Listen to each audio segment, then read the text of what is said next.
Salut! Cette fois-ci, on va partir sur une image de Blade Runner 2049, sorti en 2017.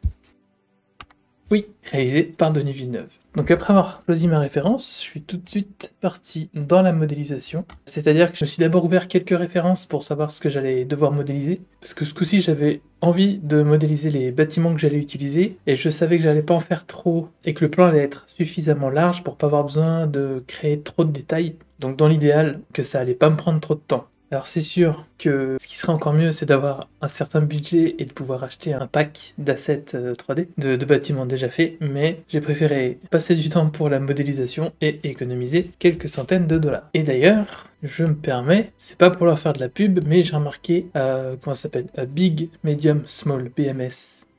C'est ça. On vient de sortir leur pack Cyberpunk et bon, à chaque fois qu'ils sortent un truc, c'est vraiment de super qualité. Il y a des personnages, il y a des véhicules, il y a des bâtiments qu'on peut manipuler dans tous les sens. Honnêtement, si j'avais vu ce pack avant, ça se trouve, j'aurais craqué. Donc j'ai commencé par me faire une petite bibliothèque d'immeubles. J'ai dû passer peut-être entre 45 minutes et 1h30 par bâtiment. Et j'arrive donc avec ma petite librairie de...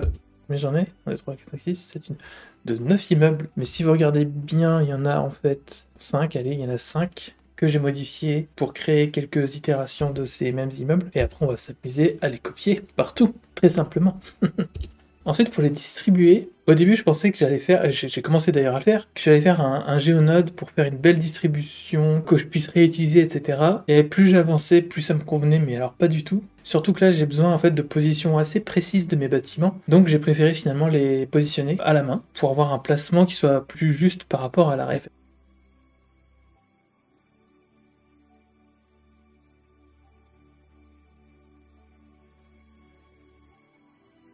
Et une fois que j'ai cette base, eh ben, je crée une caméra et très rapidement, je vais poser quelques lumières pour avoir vraiment les points visuels qui vont nous attirer tout de suite. Et puis, bah, puisque c'est simple à placer, je vais aussi tout de suite mettre du brouillard avec un gros cube en volumétrique pour faire aussi ressortir les lumières que je viens de placer.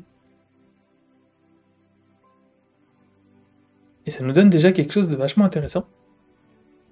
Mais ce n'est absolument pas fini, bien sûr, puisqu'on va rajouter des publicités. Je suis allé chercher sur YouTube plein de pubs japonaises, de vidéos, et je me suis créé une seule image. J'ai exporté cette image, que je suis allé mettre dans Resolve pour créer des depth maps. J'ai donc deux versions de cette vidéo, une simple, une avec les depth maps, qui me permet ensuite de créer une profondeur dans les vidéos. Donc c'est pas ultra optimisé, ça rame un peu. Et on va essayer de créer une sensation d'hologramme avec ça. J'ai un résultat plus ou moins concluant, pour un résultat qui est, au final, il n'y avait pas besoin que ce soit aussi compliqué, mais c'est pas grave, au moins j'ai une variété d'hologrammes comme ça. Ça me fait des pubs en relief animé.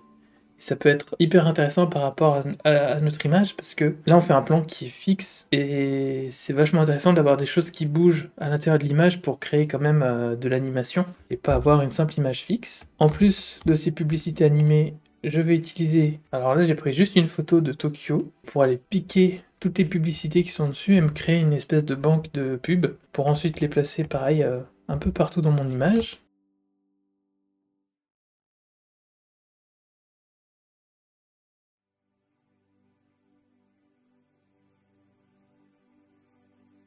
Et enfin, j'ai fait un troisième type d'hologramme, enfin un deuxième type d'hologramme et un troisième type de pub. J'ai simplement suivi un tuto de Bad Normals, donc si ça vous intéresse, allez le voir, puisque lui aussi il s'est basé sur ce film, donc on peut faire quelque chose de très similaire. Et ça marche très bien, donc j'ai simplement suivi son tuto pour me faire cette publicité pour Peugeot, qui est en plus animée, donc ça peut être intéressant pour créer encore un peu de diversité dans notre animation. Et enfin, vu que j'avais économisé quelques centaines de dollars, je me suis dit que j'allais dépenser 12 € dans cette vidéo d'une danseuse, d'une ballerine, comment on dit, je dois être ça, sur fond vert, qui est de très bonne qualité, pour créer mon hologramme de danseuse. Donc sur Resolve, je vais simplement virer le fond vert, et me faire un rendu sur fond noir, que je vais importer ensuite dans Blender, puis... Tout ça, les hologrammes, les pubs, c'est uniquement avec des shaders Emission.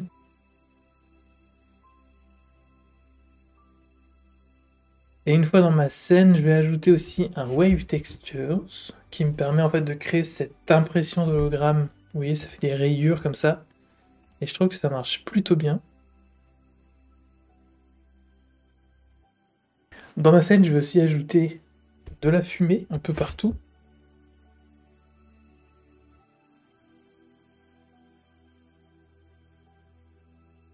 Et la ballerine, c'est vraiment quelque chose que je voulais parce que c'est un peu le centre de l'image et même sur la référence, on est tout de suite attiré par ces danseuses en mouvement au plein centre-ville. Et donc c'est quelque chose que je voulais retrouver et je ne suis pas peu fier d'avoir trouvé ces images-là sur ce site. Il y a plein d'autres choses d'ailleurs si ça vous intéresse, d'aller jeter un œil. Il n'y a pas que des danseuses de ballerines, il y a d'autres types de danseuses, de danseurs, de musiciens.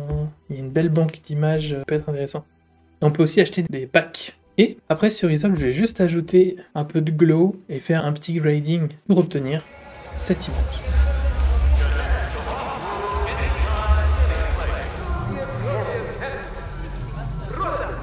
Je suis conscient que c'est une vidéo qui est très rapide et je donne pas beaucoup d'explications, mais globalement je me répète par rapport aux autres vidéos, donc il y a un moment je me dis que c'est pas forcément intéressant à vous faire une vidéo d'une demi-heure sur exactement les mêmes techniques et tout. Et ça me fait me poser la question sur les prochaines vidéos, ce que ça sera. Est-ce que je peux peut-être plus me concentrer sur vraiment des vidéos tuto, sur un point précis d'un effet ou quelque chose comme ça, voire vraiment un making-of, mais donc des vidéos qui durent 1 heure, 2 heures, sur comment je fais un plan, voire des scènes entières. Aussi pour tous ceux qui commentent, je vous remercie d'avoir donné vos suggestions de films ou d'effets que vous auriez voulu voir. Je les ai toutes notées. Je vais peut-être arrêter de prendre des idées par rapport à toutes ces questions que je me pose. Par contre, n'hésitez pas à me dire en fait le genre de contenu que vous aimeriez voir, plus que refaire un plan de film. Pour ceux qui me suivent depuis un moment, vous savez que avant de faire de la 3D, je faisais aussi de la vidéo, et c'était un de mes trucs favoris de refaire le plan d'un film, essayer de reproduire la lumière du plan. Et là, je suis en train de refaire un peu la même chose en 3D. C'est plutôt cool à faire, mais j'ai peur de me lasser aussi. C'est pour ça que j'aimerais savoir si vous avez des idées de trucs que vous aimeriez voir, plutôt que juste des plans. Je vais réfléchir à tout ça, je vais sûrement tester des trucs. Peut-être que la prochaine vidéo n'aura rien à voir. Voilà, bref, ça part dans tous les sens ce que je raconte. Je vais vous laisser là. Merci d'avoir suivi cette vidéo. Pensez à me laisser un petit com. Et je vous dis à très bientôt pour un prochain plan, tuto, une scène, un film entier. Ciao.